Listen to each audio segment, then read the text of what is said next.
इस वीडियो में आप इतिहास से जुड़ी 15 ऐसी बातें जानोगे जो वाकई आपको हैरानी में डाल देंगी। नंबर 15।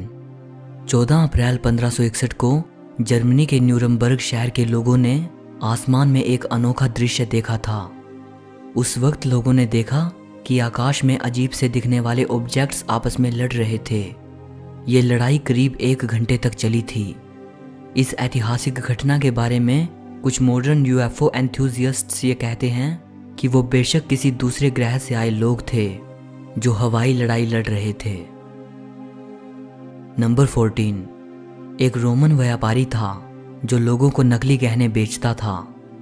उस समय के रोमन सम्राट गैलियनस ने उस व्यापारी को यह सज़ा सुनाई कि उसे अपने किए गए अपराध के बदले अरीना में एक शेर का सामना करना होगा।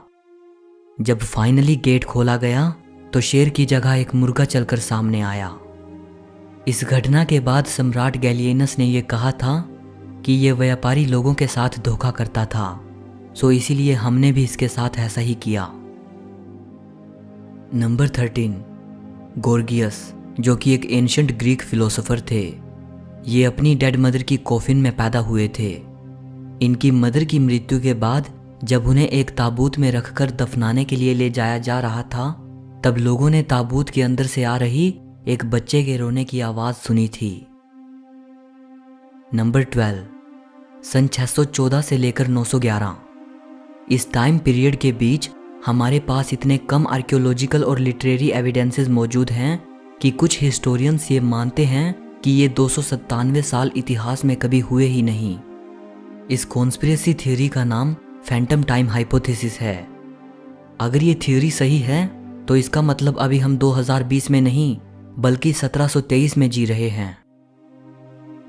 नंबर 11। अगर हमारी पृथ्वी की पूरी उम्र एक कैलेंडर ईयर मान ली जाए तो हम मनुष्यों का अस्तित्व शुरू होगा 31 दिसंबर रात 11:45 पर।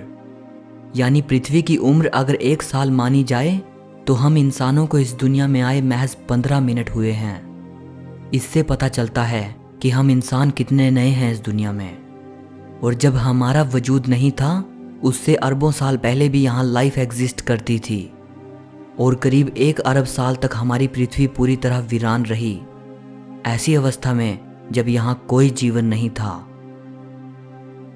नंबर 10। लेट 19th सेंचुरी में हेडलेस फोटोग्राफी एक पॉपुलर ट्रेंड था। ये जो तस्वीरें आप देख रहे हैं, आप शायद सोच रहे होंगे कि इन फोटोग्राफ्स को टेक्नोलॉजी के इस आधुनिक युग में एडिट किया गया होगा, लेकिन आपको जानकर हैरानी होगी कि ये सभी फोटोग्राफ्स 19वीं सदी के हैं। ये उस दौर की बात है जब डिजिटल दुनिया और फोटोशॉप का नामो निशान भी नहीं था। नंबर 9। 19वीं और 20वीं सदी में वैलेंटाइंस डे के दिन बहुत से लोगों को उनके सीक्रेट हेटर्स द्वारा बेहद बेइज्जती भरे मैसेजेस मिलते थे। इसे विनेगर वैलेंटाइंस कहा जाता था। नंबर 8। 2000 साल पहले किंगडम ऑफ पोंटस में एक राजा थे, मिथ्रीडेटिस 6। ये रोमन एम्पायर के सबसे बड़े दुश्मनों में से एक थे। इन्हें हर समय इस बात का डर सताता था कि कोई इनके खाने में जहर ना मिला दे। इसी डर की वजह से ये अपनी इम्यूनिटी को बढ़ाने के लिए सारी उम्र छोटी छोटी मात्रा में जहर लेते रहे। आखिरकार जब रोमन लोगों द्वारा इन्हें पकड़ लिया गया तब इन्होंने जहर खाकर खुद को मारना चाहा, लेकिन जहर का इन पर कोई असर नहीं हुआ क्योंकि ये इम्यून हो चुके थे। नंबर 7। पेड्रो लोपेज, जो कि एक कोलंबियन सीरियल किलर थे। 1983 में इनको 110 लड़कियों की हत्या का दोषी ठहराया गया, लेकिन पेड्रो लोपेज ने कबूल किया कि उसने 110 नहीं बल्कि कम से कम 300 लड़कियों का कत्ल किया है। नंबर 6। मिडिल एजेस में लोगों में यह मान्यता थी कि लेफ्ट टेस्टिकल ऐसे स्पर्म बनाता है जिससे लड़कियां पैदा होती हैं और राइट टेस्टिकल ऐसे स्पर्म बनाता है जिससे लड़के पैदा होते हैं। सो उस वक्त ये माना जाता था कि ऐसा पुरुष जो लड़का चाहता है उसे अपना लेफ्ट टेस्टिकल निकलवा देना चाहिए। नंबर 5। 18वीं सदी शुरू होने से पहले यूरोपियन लोगों में ये रिवाज था कि जब वो खाना खाने के लिए टेबल पर जाएं तो अपना चम्मच अपने साथ लेकर जाएं। उस वक्त चम्मच को पर्सनल प्रॉपर्टी की तरह कैरी किया जाता था, बिल्कुल वैसे ही जैसे आजकल लोग वैलेट्स और की रिंग्स कैरी करते हैं। नंबर 4, एक ब्रिटिश सोल्जर थे जिन्होंने दोनों विश्व युद्ध में हिस्सा लिया था। ये कई बार मौत के मुंह से बाहर निकले थे। युद्ध के दौरान इनके चेहरे, सिर, पेट, कान और पैर पर गोली लगी थी। इन्होंने 2 बार प्लेन क्रैश से सरवाइव किया।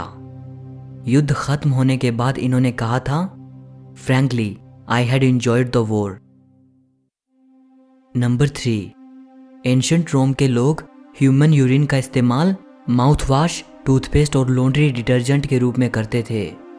उस दौरान यूरिन कलेक्शन बिजनेस इतना फायदेमंद था कि रोम के राजा नीरो ने यूरिन टैक्स लागू किया था। नंबर 2, एंशिएंट रोम में ऐसे सिक्के होते थे जिन पर सेक्स सीन्स दर्शाए गए होते थे। इन सिक्कों का इस्तेमाल प्रोस्टिट्यूट्स को पे करने के लिए किया जाता था। इन सिक्कों को स्पिंस्ट्रिया कहा जाता था।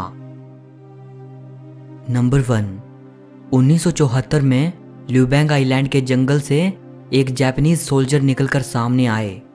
इनका नाम हीरो ओनोडा था। ये पिछले 29 साल से ल्यूबैंग आइलैंड में छिपे हुए थे, यानी तब से छिपे हुए थे जब दूसरा विश्व युद्ध चल रहा था। इनको विश्वास ही नहीं था कि इनके देश जापान ने 1945 में ही सरेंडर कर दिया था। सो इस वीडियो के लिए इतना ही। अगर आपको वीडियो अच्छी लगी हो तो लाइक और शेयर ज़रूर करना, और हिस्ट्री से जुड़ी ऐसी ही वीडियो देखने के लिए चैनल को सब्सक्राइब करके घंटी को दबा देना। सो मिलते हैं अगली वीडियो में।